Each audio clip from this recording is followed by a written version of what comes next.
Yet another deal is on the table. Last week, Hamas has rejected a deal from Israel. Now they are willing to accept a different kind of deal from Egypt, depending on which report you say. It talks about a 5 to 7 year ceasefire with all the hostages being released at once. When it comes to how many terrorists Israel would have to release, I haven't seen numbers of those anywhere really. But yeah, this is what's happening, and there is also some push. Apparently, looks like Egypt is will try to push, convince, force, or I guess we'll have to see Hamas to basically give the state of hostages in Gaza. How are they doing now? It's important to point out that not many hostages are even alive. At the most, I think it's about 2 dozen, and about 3 dozen or so are already dead or sort of confirmed dead. So even then, Israel is negotiating for the bodies. And today we'll discuss a little bit about the deal. And I think most importantly, this whole obsession with the deal and what this would mean for Israel, what is sacrifice. And in this way, I think it would be sacrifice in sort of Ayn Rand's understanding of the war, of the word, basically giving up greater values for lesser values. Welcome to the Daily Objective. Joining me today is James Valiant. And James, so just to give a little more about the deal. Basically, Hamas is still rejecting. Well, there's also different reports on this. I mean, it's never direct talks. It's always through sort of intermediaries. So it's hard to say what exactly is even the plan. But in one report, Hamas says they reject demilitarization, basically saying they would stay in Gaza, and meaning, and also IDF would have to get out. And I have a few quotes to that, which we can go to later. In another quote, I think they've said they would be willing to sort of leave, or at least leadership would leave. I don't know if that would mean the military would stay, but that leadership would leave if they are promised that nothing will happen to them. James. We have said this before, and I will say this again. Any deal, any exchange that would give Hamas anything is a total sacrifice. Hamas has, for 20 years now almost, been continuously lobbing rockets at Israel. The climax of their aggression came on October 7th, where they committed atrocities.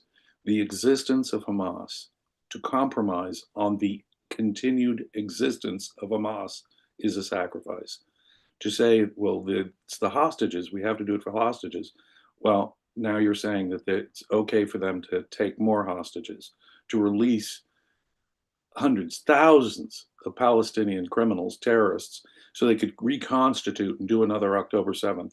Is there any value worth that? No. Every life every hostage whose life was in effect taken from them. And how long have they been the ones who might still be alive? 560, how many days has it been that they've been in custody? And so and we don't even know if they're alive now. Let's get back to that, an accounting of it.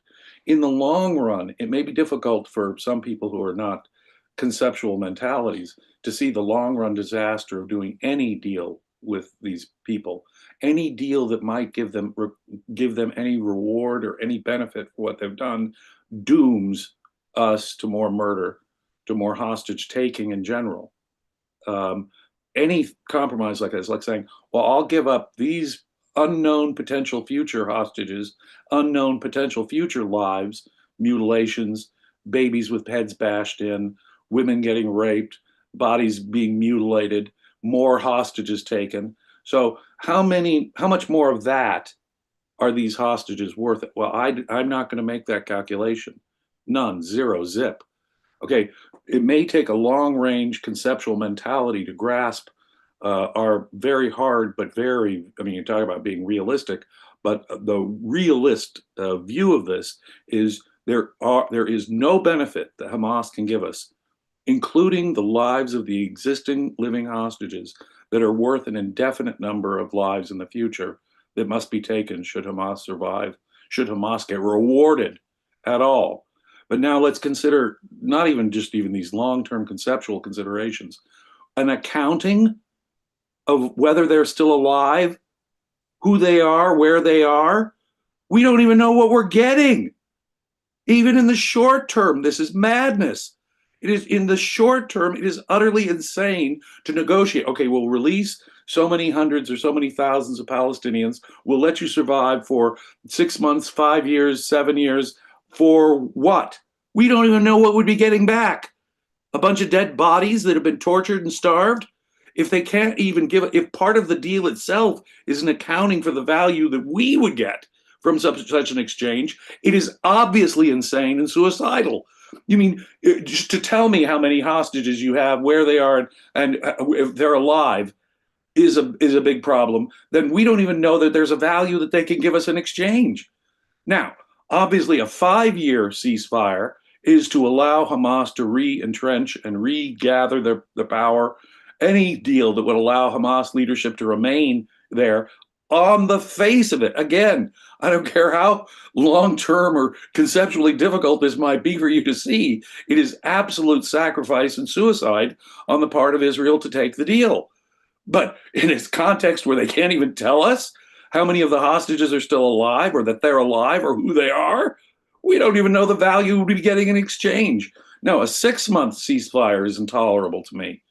No, in fact, to the extent that we've gotten hostages back, it's not been because of any ceasefire deal. The extent to which we've gotten whatever it might appear to be, it has been the relentless military pressure, to the extent there has been military pressure, that has gotten them out. Absent the military pressure, even any kind of, well, okay, we'll give you a brief pause and we'll talk about having a pause and getting hostages back. That might have been at the moment approximate cause for the release. But when you're talking at this level, even a short-term mentality can see that we don't even know what we'd be getting back in exchange. So no, there should be no negotiation with Hamas. They should be utterly wiped out and destroyed so that hostage taking is no longer possible. And no hostage release can be worth it. Now, obviously, to those families of the hostages that might still be alive, obviously, even that might to them is the high value. But the nation cannot look at, again, how many times have we said this? A nation like Israel cannot look at it like, okay, well, your value, well, I understand it's your top value here, but they're not even thinking, in my view, honestly, even the victim families that are making those kind of demands. Because if I were to put it to them, well, how many lives is your loved one worth? How many more hostages of someone else's family is your loved one worth? Well, to them, of course, their highest value. I can understand the conflict, but even surely they can feel the conflict there. Okay, if I really put it to them like, okay, we'll get your loved one out, but it'll mean 10 Israelis get killed. Is that worth it? No. To a conceptual long-term mentality, any deal with Hamas, any deal that rewards them, gives them a benefit, much less releasing terrorists, is suicidal on the face of it. And now, even to the most short-term mentality, if what we're asking for is simply an accounting of who's alive, how many are still alive, that is madness. We don't even know what we'd be getting back for releasing thousands of Palestinians, or giving them, 6 months to regroup and regather, or 5 years to regroup or regather. There is nothing that Hamas can give us. May sound harsh to people. There is nothing Hamas that can give us that makes their ability to regroup, to get their act together so that they can again be an operative force in Gaza, can be worth it. Can be worth it. Full stop. Any negotiation is evil. Any negotiation puts more innocent people at risk. Any negotiation that could allow the continued existence of Hamas cannot be worth it to Israel or to civilization's interests. Full stop. And even the most short-term, narrow-minded approach to this, if it's an accounting of what we get back, telling us how many are even alive or that they're alive or who's alive, we don't even know the value that we'd be getting back for it. No, it's just absolute madness to even enter these negotiations, as far as I'm concerned. Suicidal, anti-life, anti-civilization, a sacrifice of other lives for these lives. Well, that was the whole point they had in taking hostages, so that they could use them as bargaining chips, so that they could take more hostages and kill more people in the future. No, nothing is worth that. Nothing could be worth that. We have a super chat from Bonnie, thank you so much, and a super chat from Bronx Guy Gun Hill Road, thank you so much. Somebody in the chat said maybe the goal, or paraphrasing, maybe the goal is sort of Israel can accept this deal and then break it later once they get back the hostages. Now, of course, there is no deal sort of on the table. This is just sort of something that is coming out from the reports about how this could potentially work.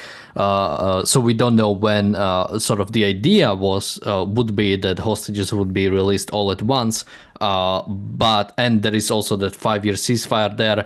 But most likely, at least from everything we've seen from Hamas, it would mean that the hostages would most likely be released. If it's going to be at once, it's that when basically IDF is completely out of Gaza. I cannot see anything else that Hamas would sort of allow, unless they are in a really bad position. But if we get more about the deal, I would expect it's going to be something like that. And then going back on this, let's say the deal does get accepted, the hostages are back, and then there is a chance for Israel to go back. There will be Israel's sort of, and putting it quotes for people on podcasts, escalating tensions. And that's the way the world would look at it, as they always do. And the question would be, would Israel, honestly, have the balls to sort of do that? I mean, we know these are terrorist organizations. You don't owe them anything. You make any deal that are good for you with them and then break them if it's good for you again. You have no reason to sort of uphold it. And this is not us stooping down to their level. It's us accepting their reality. It's the fact that they've chose the dishonesty. They've chose the world of uncivility, and we are just acting with them in kind, which meaning, principles, or what this wouldn't be. Principle is not to actually trust dictators, not to deal with them as equal partners. That's the principle. You're not being honest. You're not being dishonest. You're being honest to reality. You're being honest to your principles. You're being honest to goodness by sort of lying to evil, by lying to dictatorship. So absolutely, if that's, and we've heard that in the past, if that was ever sort of on the table, such a deal, I would 100% accept. The fact is, I don't think Israel will ever have bravery to do something like that, or sort of being able to withstand the pressure from the surrounding countries or the countries around the world to do something like that. We certainly don't owe them. If you make a promise with them because of some deal you fully intend to break afterwards, we don't owe them keeping our promises. What we owe them is complete destruction. That's what we owe them. Now, why that seems unlikely to me is that the Hamas will not probably release any hostages unless there's some concrete thing that happens first. How many terrorists will you release? And we're going to see some terrorists released before we release any of the hostages. Nope, that's intolerable. Intolerable. To release a single terrorist would be intolerable. So I can give them nothing concrete, up front, as we say in negotiations, at all. They would have to be taking us completely on faith, getting no value from Israel, whatever, and then immediately break the promise. Okay, so if you give us all the hostages right now, without any upfront value you guys are getting, from your twisted sense of what values are, then okay, break the promise. Get the hostages out if that were possible. But you see, Hamas is a little craftier than that. There will be something up front, some demonstration, some concrete value that they're going to get up front, or they won't do it. They're not stupid. They weren't born yesterday. Okay, we'll give you all the hostages back, and with no concrete value in return, like some terrorists being released, we won't do it. But yeah, if we could totally, deceive them, absolutely deceive them. Obviously, we don't owe them the truth. We don't owe them keeping our promises. Honesty in this context does mean loyalty to reality, not loyalty to your promise to some twisted monster who pulled off October 7th. No, absolutely not. So, for just simple practical reasons, I don't think that that is likely to happen. What you do is you put them in a position where they'll say, okay, we'll release all the hostages if you, okay, their back is not against the wall here. They're like that. No, they're saying release terrorists and tell us that it will be 6 months or 5 years or 7 years, or give us the ceasefire time where we can catch our breath and regroup. Now, why would you do that? Why would you do that? It makes zero sense. We're not talking about a moment like having, a Ramadan or a Yom Kippur, just for that day ceasefire. That's not what we're talking about here. We're talking about a 6-month, 5-year, 7-year ceasefire. That means the continued existence of Hamas. We're talking about Palestinian terrorists being released. No, that means releasing murderers so I can get back innocent hostages. No, that's not going to work for me. Sorry. So for practical reasons, I don't think the Palestinians are so stupid as to allow us to do a deal that we could totally renege on, totally, break our promise on. That would be the only, but I grant you, that would be the only conceivable justification for doing a deal with them, because we fully intend on breaking our word, and I put that in quotes, to these monsters. We don't owe them the truth. We don't owe them kept promises. Adherence to reality and saving of human lives requires that we lie to them in that context, that we absolutely, the only thing I could possibly morally, in my mind, even conceivably justify as an excuse would be that we fully intend on immediately breaking the agreement and going right back to the complete and utter destruction of Hamas. Yeah, but I don't think that Hamas is so stupid as to not get concrete concessions up front, like release terrorists that are in perfectly valid Israeli custody. I don't think they're so stupid as to even do that. That's why you simply have to wipe them out. That's why you have to, and when the dust clears, let's hope that the hostages, insofar as they are still alive, of course, and we'll do everything we can to rush in and go in and rescue them. Absolutely. I'm not saying that we ignore the lives of the hostages.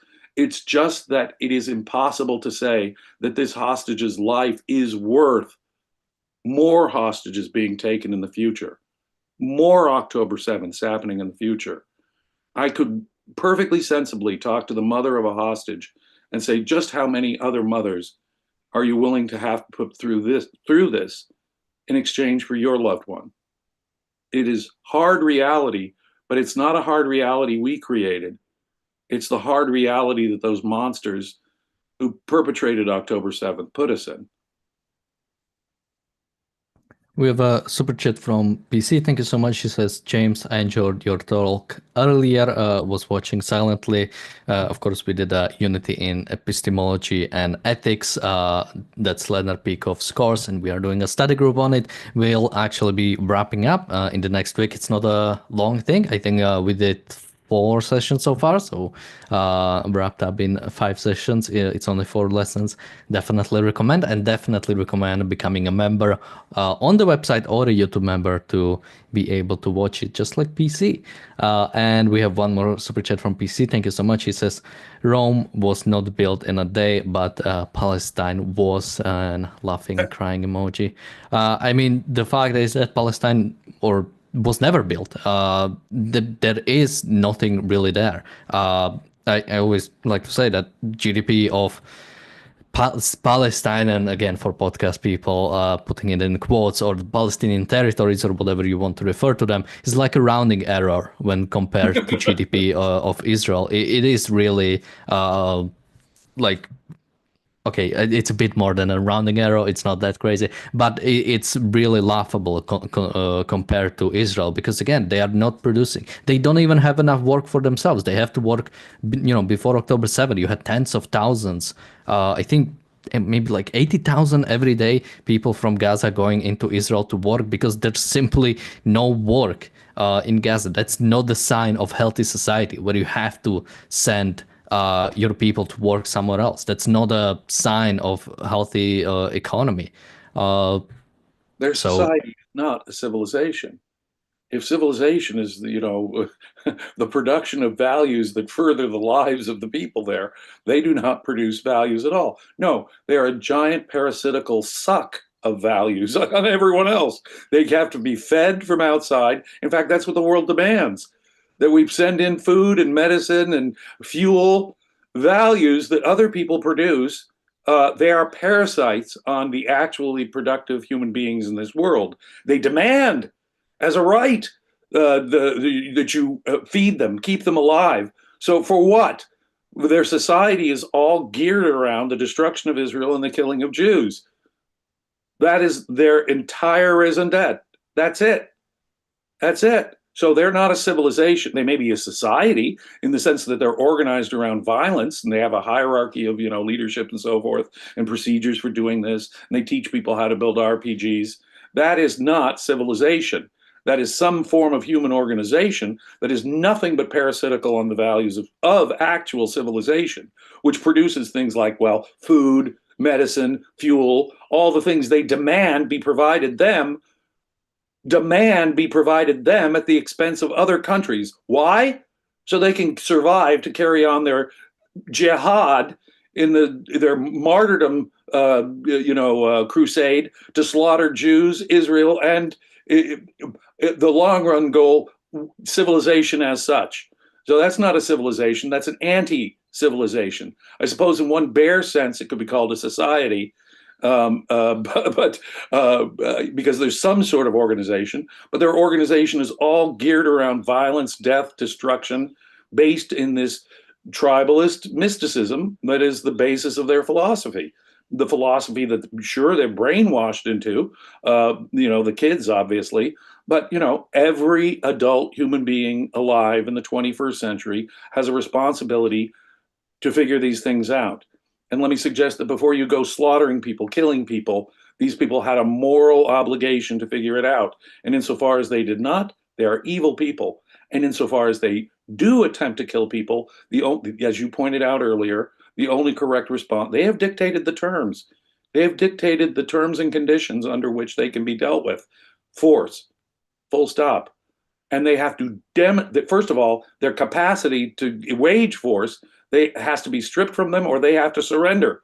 They have to surrender unconditionally and completely, or it doesn't even begin to. I mean, our values as civilized beings can't even start clicking in for consideration until they have been fully incapacitated from being able to use force. That's all that they're about. They are the equivalent of the Nazis, ladies and gentlemen, and they must be treated just as the West treated the Nazis, just in precisely the same way that the United Kingdom and the United States, Canada treated the Nazis. That's how the civilized world has to treat Hamas. And Iran, by the way. They're funders. Somebody says there is no unique Palestinian genetic group either. And I think rather that being a problem, I think nations being built around idea is generally a net positive. Now, when it comes to the Palestinians, they chose the wrong side of the ideological battle. But when you look at the European states, who pretty much almost all of them are based around sort of this idea of self-determination, ethnic self-determination, that's not a good base for a society. I don't think so. It's nations like America because there is no American genetics or American ethnicity. It's an idea. It's idea about basically about standing up to more and more oppressive government from outside and revolting to that. In the same way, Canadian, there is no also ethnic Canadian. It's also an idea. It's the opposite idea of subservience, or sort of idea of sort of not separating but being, wanting to stay and gaining sort of its independence through staying under the crown. And sort of then going back, Israel is not an ethnicity either, or Israel is not an ethnicity either. It's also an idea. It's idea that it was set up for people who have been persecuted around the world, and setting up a state, the one state where they will not be persecuted. And that's the sort of unifying thing. That's why you can have Arab Israelis, you can have Druze Israelis, you can have Circassian Israelis, or however many different ethnic groups are there in Israel.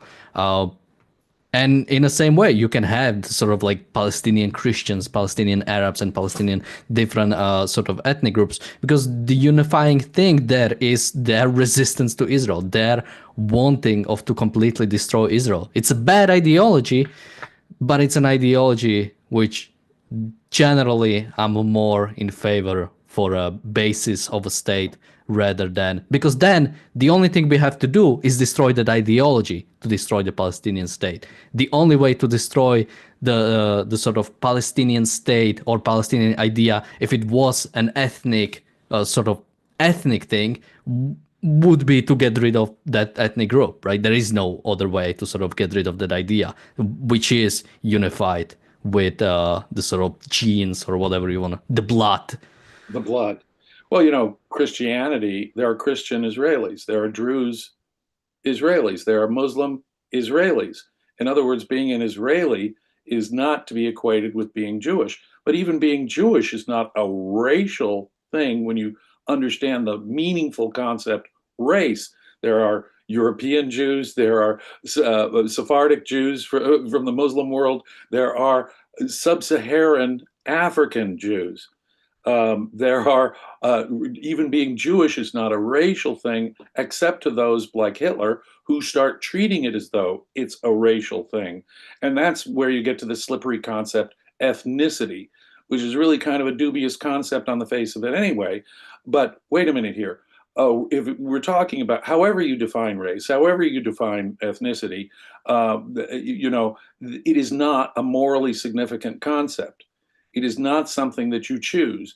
Anything that is outside of your choice, the country that you were born in, if that's what ethnicity means, the group that you were born into, if that's what ethnicity means, or the race. I mean, if there's any scientific validity at all to race, it's a purely biological thing, and neither of these things are volitional. They're not chosen. They're outside the realm of morality as such.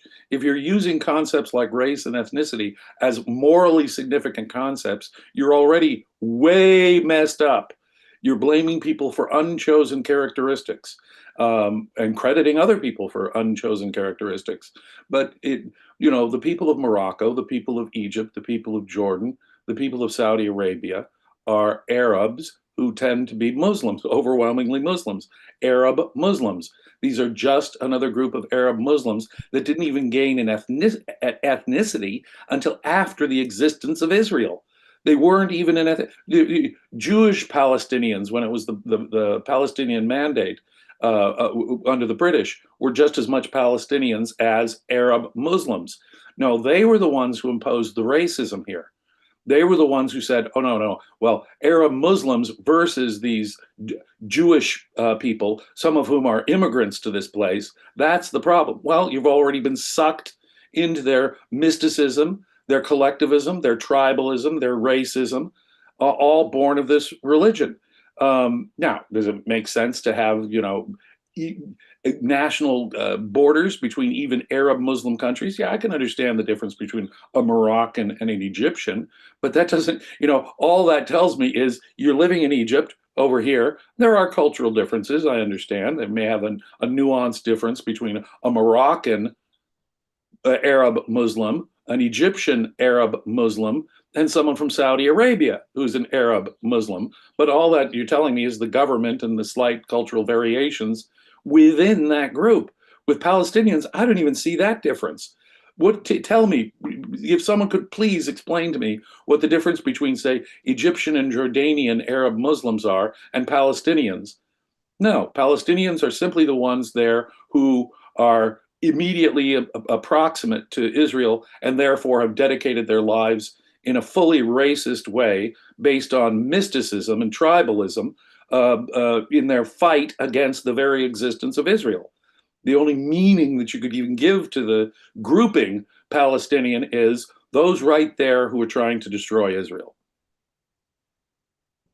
We have a super chat from PC. Thank you so much. He says, James, in 1930s Germany said Jews were a race and could never get away from being, so Yes. conversion out no longer worked. Yeah, absolutely. Yeah. I mean, the And it whole was a racist concept in one important sense. What was it? If your grandfather, they went back 2 generations, and you're Jew for purposes of being sent to Dachau or Auschwitz. Okay, yeah, they treated it like a race. But you can treat things like that as a race, when in fact there are, other things that actually define it as what it is. It's a belief. I have known in my country, for example, people who converted to being Jews, uh, marrying into a Jewish. Donald Trump, the president of the United States, he has a daughter who converted to Judaism, married a Jewish man. They're raising their children Jewish. Now, is Donald Trump's daughter Jewish in any racial sense? No, it's obviously not a race concept. It's a concept of belief. It's a concept of belief. But can it be treated as a racial concept? If you're, have a poor conceptual faculty and you're creating anti-concepts out of thin air, yeah, the Nazis treated being Jewish in a racial way. Well, that shows the twisted racism of the Nazis. It doesn't show any attention to the facts of reality. I think somebody in the chat said ethnicity is an anti-concept, which is, I Yeah. think, what Ayn Rand believed, because you're trying to lump in together two things: culture, which is chosen, and sort of race, which is unchosen, and that makes it, an anti-concept. It's pretty much unusable because you're trying to lump in two things together and make it as one thing. And yeah, generally, I mean, whenever people talk about ethnicity, it's kind of pointless, because what are you, like, even referring to people like Arabs, that's like, you cannot have like an ethnical group called Arabs, because it's such a, like, if you're referring to people from, like you said, Morocco to like Oman as Arabs, that's like that is already crazy. And the only sort of definition of Arab is like people who speak Arabic language. And Like talking religion with someone, I'm not a religious person, but they use a concept like, salvation or something in a religious sense. I can only use this concept because for me, the salvation of my soul does not refer to anything in reality. And so I can only use it when discussing their mental context. Ethnicity is a similar concept. When someone is using the term, I can only use it in their own twisted, detached from reality sense. So I'll use the concept when they use the word, but it's really not, strictly speaking, it's not a valid concept. It has no correct reference and no correct distinction that we're pointing to in reality. It actually reflects the confusion on the part of the user. Yeah, and once people like that's why I like to mostly make fun of both race and sort of ethnicity. That's why I'm not actually white. I'm Slavic. I don't identify myself as white. I have this, like, separate thing. We have a super chat from PC. Thank you so much. He says, James, you're correct. Converts like Jews, like born ones, they are not Ashkenazi, etc., because that's a genetic ancestry, but they are seen as Jews. I mean, that's sort of a problem also with the concept Jews, because we say Jews, but oftentimes we just mean somebody who is like Ashkenazi. Like oftentimes, like most Jews are probably atheists. Most Jews don't believe in God. I might be estimating that. You're overstating the But yeah, many sort of people who would refer to themselves as Jewish are not actually sort of believing in God. It's sort of again, it's sort of that concept where it can mean like two different things. Are you referring to people who profess to the religion, or are you referring to people who are sort of, again, and big quotes, ethnically Jewish? Yeah, well, we have examples that are very interesting. The famous atheist Richard Dawkins identifies as a cultural Christian. Now, get that. Okay, now that I think is he's got some confusion and contradiction there he needs to work out. But Sigmund Freud, he said, I'm an atheist, but I'm also Jewish. So you've got people who are atheists, like Sigmund Freud or Richard Dawkins, who will identify as their family's culture. Okay, well, yeah, my grandparents were Jewish in Sigmund Freud's case, so I identify in some cultural sense as being culturally Jewish, even though I have no religion whatever. Or Richard Dawkins, I was raised by Christians in England, therefore I'm a cultural Christian, but I'm an atheist. Now, let me suggest that both of them are still identifying with something tribal, something collectivistic. I do not view myself as a cultural Christian, even though my family and ancestors going way back are Christians. I do not see myself as a cultural Christian at all. To me, that makes little sense. In fact, I've rejected the ethics, I've rejected the aesthetics of the ceremony and ritual of Christianity to some extent. Now, do I celebrate Christmas? Yeah, I absolutely do. But it's not in a Christian sense. It's just in the same way many Jewish people, in the same way many Buddhists celebrate Christmas, I celebrate Christmas. Alex in the chat says, what does it matter if I call myself a Mormon or an atheist? I'm only ever going to be treated as a Jew. Being a Jew is not self-identifying. Other people continually do that to Jews. And yeah, that's sort of like a unique thing. And I always want to find like one other group that is also being treated like that, just to see if we can like find the differences. But really, sort of Jews and yeah, it's not even Jewish religion. It's specifically Jews, whatever that sort of ethnic Jewish means. Is that it's the one group that is sort of like targeted uniquely for them being that, and are acted towards in a different way. Now, if you go to maybe sort of like early America, you could see that with some sort of like other immigrant group like Chinese or Irish, but that sort of was like short term, and now there is no like unique like Irish sort of hatred in America, or unique sort of Chinese hatred in America. Jews are really the only group where it's sort of it goes throughout the centuries, throughout history, and is still sort of like the idea of anti-Semitism is still a real thing that needs a separate definition, because it's sort of like unique. It's not just racism. It's not just sort of like some xenophobia. It's which like sort of like Irish and Chinese hatred was more of a xenophobic thing rather than like an actual sort of like similar to anti-Semitism. And yeah, in that way, I think even, Ayn Rand said that, the only time, and again, people refer to Ayn Rand sometimes as Jewish. Usually people who do that have a certain agenda, right? And Ayn Rand would only sort of call herself Jewish when faced with anti-Semitism, because it really is, it's so disgusting that even if you don't identify, and sort of everybody should do that, right? Even if you don't have any connection to Judaism, or even if you don't have any connection to, like, let's say a race, you're in a discussion and some race comes up, even if you don't sort of belong to that race or whatever, that you want to speak out. Like, this is like an insane thing to do, no matter what group is being targeted. Yeah, you want to stand up and say, I'm Spartacus. No, I'm Spartacus. No, I'm Spartacus. And that's the thing. Alex makes a really good point, because no matter how we as rational people identify and make the distinctions, other people are tribalists and racists. And so if Hitler treats Jewishness as a race and is going to kill you for it, then it's still a significant concept, because that's the way other people are treating you. If you're, for example, on an American university, especially the fancy private universities in America, and they perceive you as Jewish, that's it. They're going to block your path. They're going to threaten you. You're going to be harassed. And so the reality is, how do people, no matter how irrational that classification is, treat you? still doesn't, there's no point in Alex denying her Jewishness, because that's the way people are going to. In fact, when Orazi says, Jim, you're an honorary Jew, I feel from that, it's a strange thing. I feel kind of knighted. I feel kind of knighted because I've taken up, as someone who's not been raised Jewish or has Jewish parents or grandparents, in effect, I have taken up the cause of those who are discriminated against for being what other people perceive as being Jewish.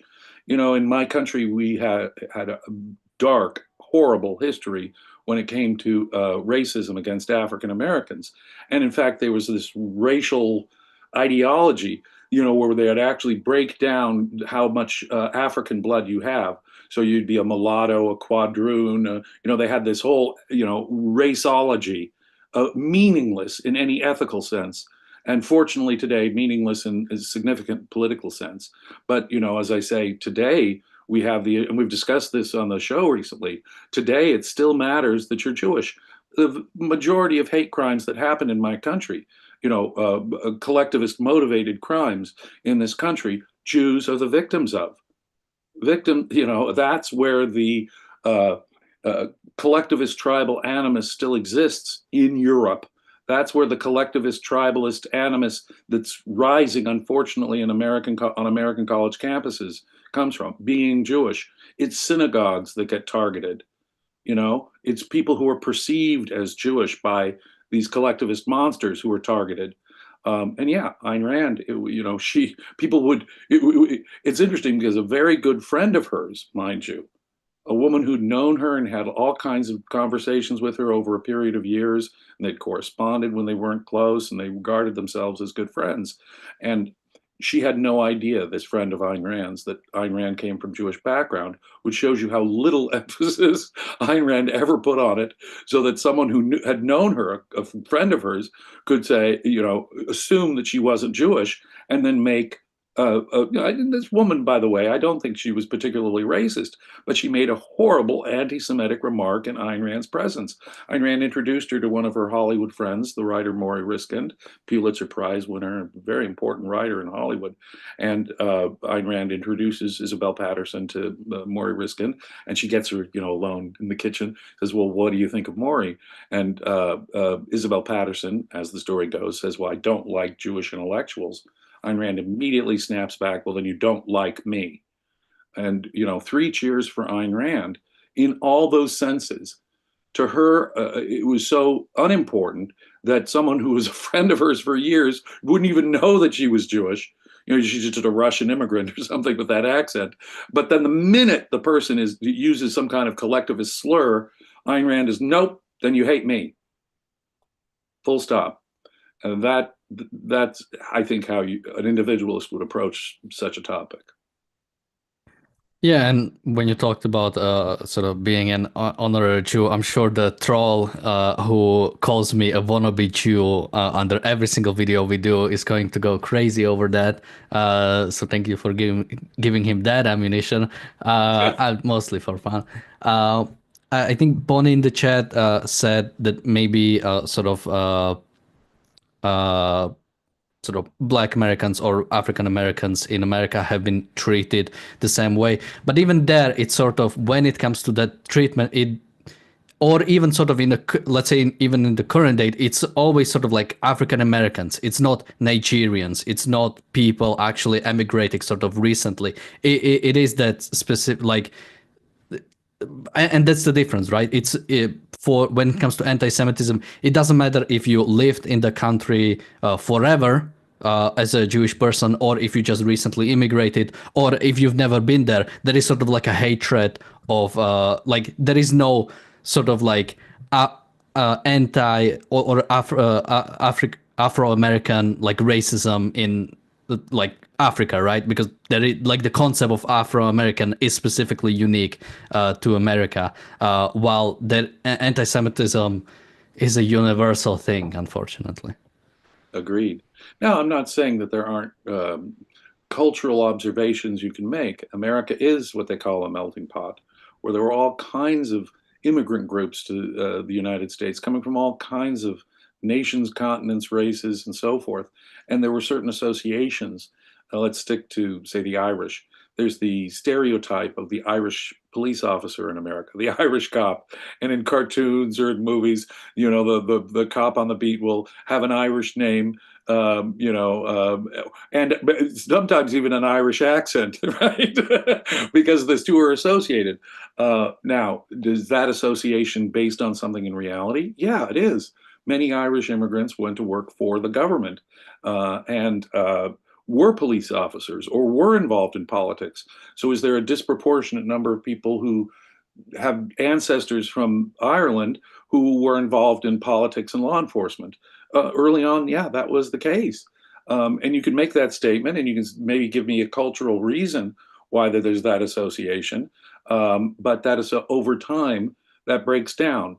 As the ethnic group assimilates into America, when the children and the grandchildren get sucked into what it is to be a wider American, then pretty soon there's no difference between Irish Americans, Italian Americans, even Jewish Americans and Asian Americans, Japanese, Chinese, Vietnamese Americans, whom there are great numbers. After the second or third generation, they're just all acting like American teenagers after a certain point, listening to the same music, having the same basic values. And what a wonderful thing that is to see any meaning to race or national origin break down in the face of a culture of reason, a culture of individualism. That's a good thing. We have a super chat from PC. Thank you so much. She says, James, US should scrap the diversity lottery. US is diverse enough. I think that's sort of a wrong way to think about diversity. Diversity should never be about sort of like the ends, like unless we have sort of like whatever perfect platonic diversity is, then we are not doing well. Diversity should always be about that we should want the best people no matter what like ethnic group they are coming from, right? And, if you notice that there is like ethnic group, there is like a race that is being unrepresented somewhere. I think there might be like a genuine question about like, is there some like specific unique sort of barricades that they have, and then the goal is not to sort of like make it equal. The goal is to remove the barricades to make sure that there is nobody. Race and national origin are morally insignificant, meaningless, even if there is some conceptual meaning in reality to what country you come from or what race, what color your skin is or something. Whatever meaning there is to it, it is morally insignificant. It is morally irrelevant.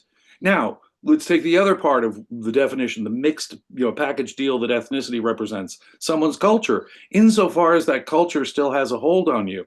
If someone comes, say, from Northern Italy and they love Italian opera, okay, that's a morally neutral fact. It's just your context.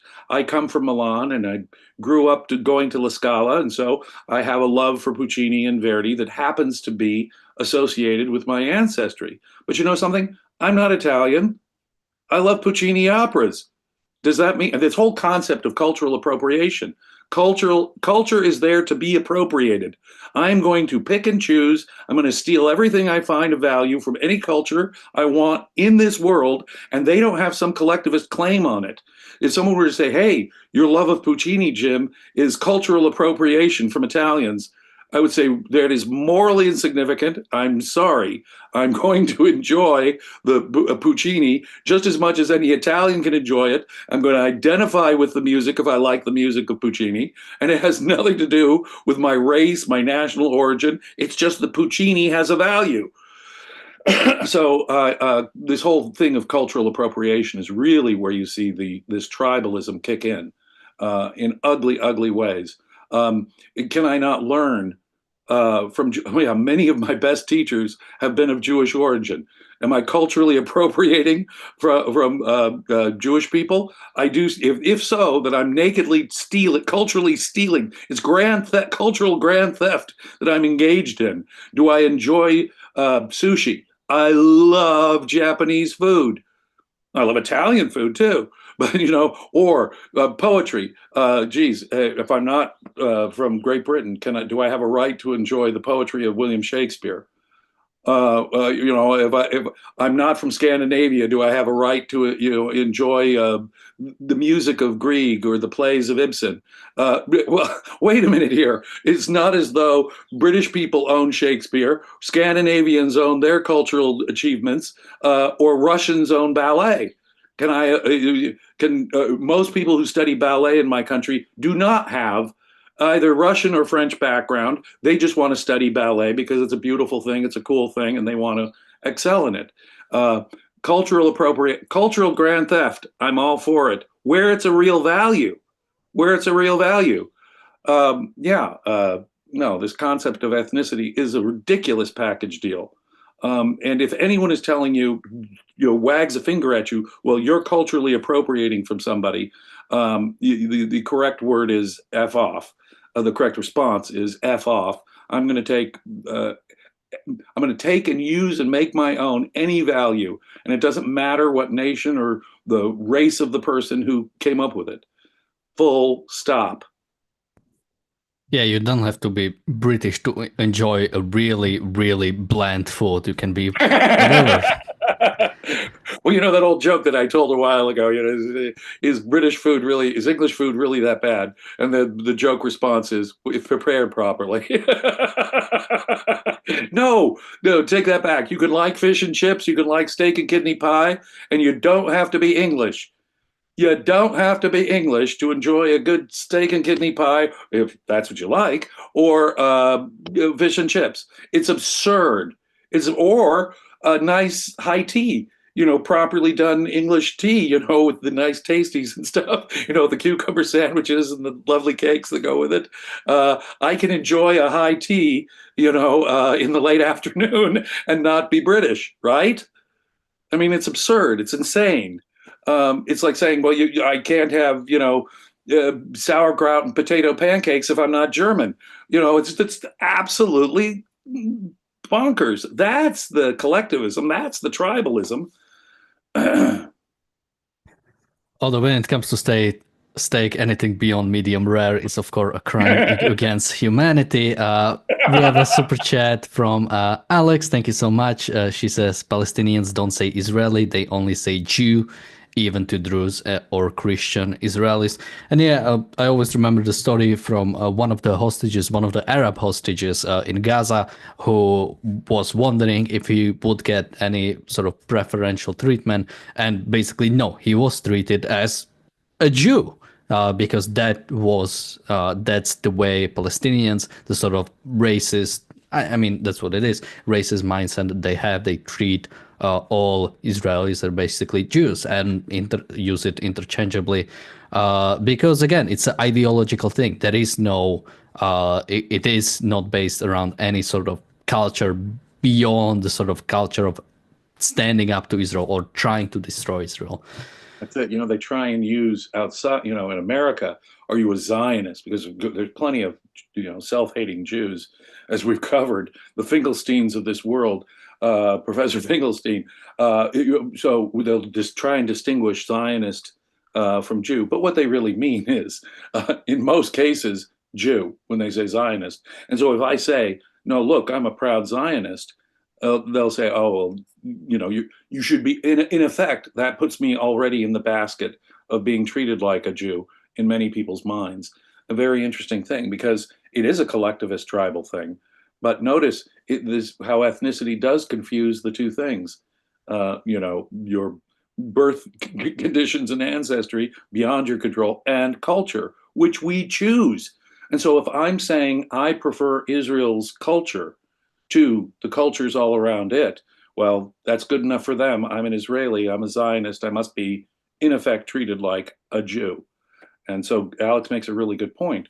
Even Christian and Druze Israelis are just Jews in the minds of your Palestinian collectivists. So people are talking about food in the chat. Somebody says haggis too, awful stuff. The one time I was in Scotland, I actually did get haggis. It's actually pretty tasty. I do like generally Scottish kitchen is actually pretty good. Scottish food. It reminds me of my own sort of Slovak. It reminds me of sort of like a Wallachian sort of kitchen a lot. So I actually find it pretty good overall. I recommend trying. You should try all food. Come on. And with that, thank you everybody for joining us for a food lesson. We'll be talking. Hopefully, we won't be talking about the deal anytime soon. Yeah. Uh, Yeah. Hopefully, it won't go much further. But with that, thank you, James, for joining me today. Thank you everybody for watching, and bye bye. Be safe.